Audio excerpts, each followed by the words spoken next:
Hope you're having a great day and I hope you're staying safe at home. Today I want to talk about a question that so many people ask us from around the world. That Luke, you keep talking about gut health, you keep talking about bloating, you keep talking about gas.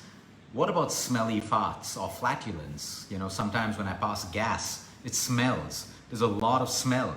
Does this mean I have a problem? Do I have an issue with my gut? Do I have inflammation in my gut? So let's break it down.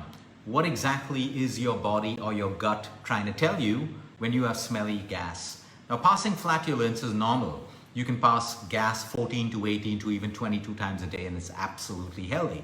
Sometimes when we overeat, we automatically know that we're going to pass more gas. Sometimes when we're on certain medications, we pass more gas or the smell of the gas changes. Let's understand a little bit about digestion. It happens with certain foods, and in most cases, smelly farts are absolutely okay.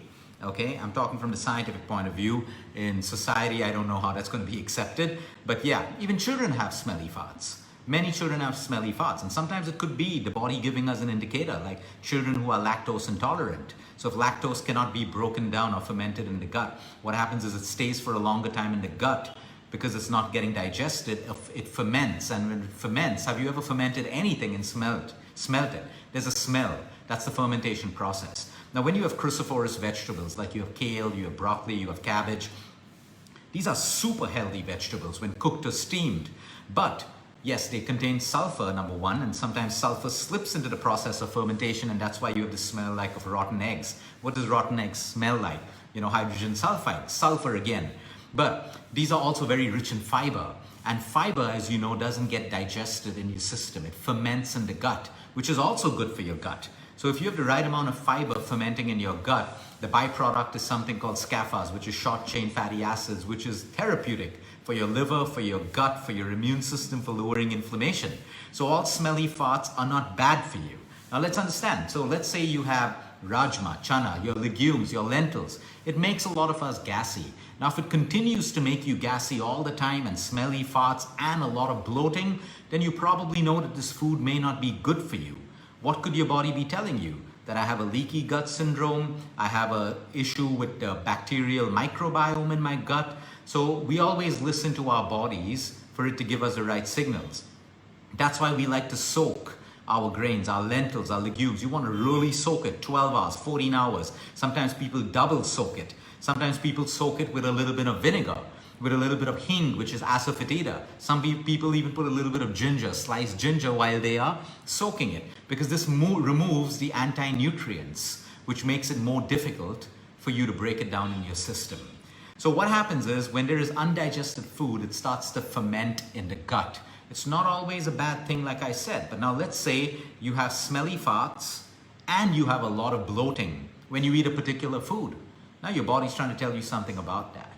Okay, so it's very, very important for us to understand that our gut, it's like another level of a factory working in your body, right from digestion to fermentation. So I eat something, it gets digested, my stomach acid breaks it down, comes into my intestine, the microbiome recognizes it. I have to have the right amount of bacteria to break it down.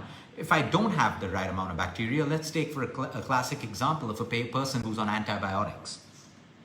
The antibiotics, in its honest attempt to kill the bad bacteria or the infection, will also kill your good bacteria. So now you're left with a microbiome which is depleted. So when food comes down and it needs to be digested by your microbes in your microbiome digest food, but you don't have enough of it. So what happens? We start to feed the wrong microbes, or we start to keep undigested food or particles in, which can cause a leaky gut, or it can start fermentation in the gut, and that's why you have really smelly farts or really smelly flatulence. So again, it's bio-individuality. Recognize, when do I make smelly farts? Like on the days that I have a particular grain, a legume, or milk, or gluten, and you have to break it down. On the other days when you pass gas, if it's not smelly, okay, your body's telling you that everything was just perfect. Fermentation has to happen. A lot of people say, Luke, how do I stop fermentation from happening? If fermentation doesn't happen, you're going to get awfully sick. Your gut's going to actually collapse. Fermentation has to happen, and the byproduct is a gas. If you ever pass a fermentation plant, like they do fermentation of grapes, they do fermentation of certain vegetables or fruits, or like I'm in Goa right now. Sometimes you go through a village and you get this awful smell. You wonder what it is, and they're fermenting cashews to make cashew feni. But it smells. The fermentation process allows a lot of gases. So that's the main reason why we have that. The second reason why you have smelly farts, and this is something that you need to do something about, is constipation. Think about it, okay? You poop and you don't pull the flush. Go back into the bathroom 10 minutes later, the bathroom's gonna smell gases from your poop and all of that stuff because you didn't flush it down. Now imagine you're constipated and that same poop is in your system. It is fermenting in your gut, in your large colon. You're absorbing a lot of the toxins back into your blood, which is why constipation is not a good thing to have, and you should be making lifestyle changes or whatever changes to get rid of it.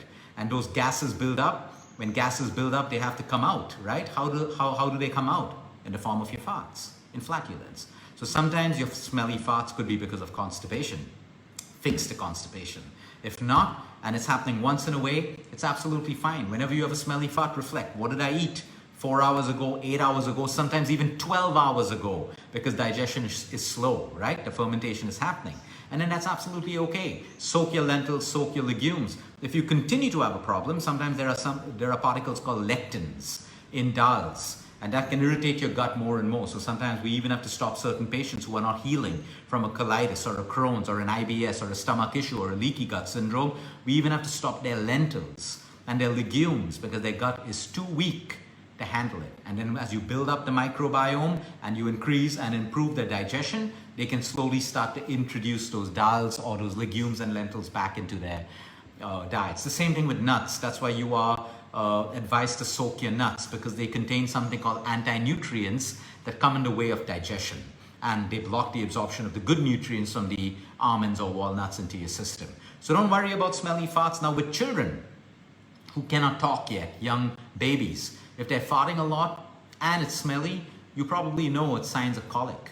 And if it continues and they're in pain, you may actually want to see if they're lactose intolerant. A lot of babies are lactose intolerant. So then at least you can choose to change from lactose to what doesn't affect them, and your baby has comfort. And their stools will automatically start to change. Sometimes if you have smelly farts, you're not constipated, you're eating the right foods and everything's okay, and it persists, you want to see your doctor. You want to get a stool test done, because sometimes there are bacteria or there are small polyps in your colon that can cause obstruction to a stool passing out, and fecal matters remain in your system causing smell again. So that's about it. You don't have to be worried about this unless it's consistent. But everyone farts, everyone passes flatulence. If it's going to be a smelly one, I think all you got to be is good at making sure it's not loud and smelly. Have a great day, everyone. Until next time, eat smart, move more, sleep right, and breathe deep. And remember, you care is all about you.